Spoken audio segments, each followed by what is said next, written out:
आंबेगाव तालुक्यात सौर दिव्यांचा बोजवारा उडाला आहे। कोट्यावधींची ही यंत्रणा धूळखात पडल्यानं असून अडचण आणि नसून खोळंबा अशी झाली आहे।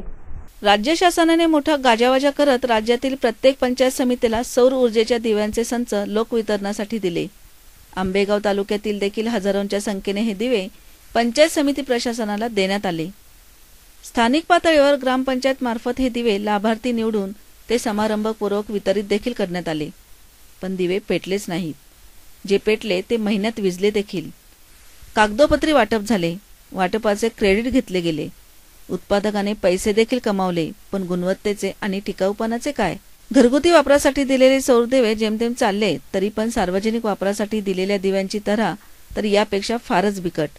कोठे सौर पॅनलचे किट चोरीला गेलं, तर कोठे सौर ऊर्जा साठवण करणारी बॅटरी लंपास। बॅटरी ठेवायच्या डब्यात पाणी साठले, तर कोठे पॅनलचे खांब गुरांना दावण म्हणून वापरले जात आहेत। बऱ्याच ठिकाणी तर हे दिवे घरगुती वापरात आले आहेत। कोट्यवधी रुपये खर्च करून ही यंत्रणा शासनाने विकत घेतली, पण या यंत्रणेचा वापर मात्र कोठेच होताना दिसत नाही।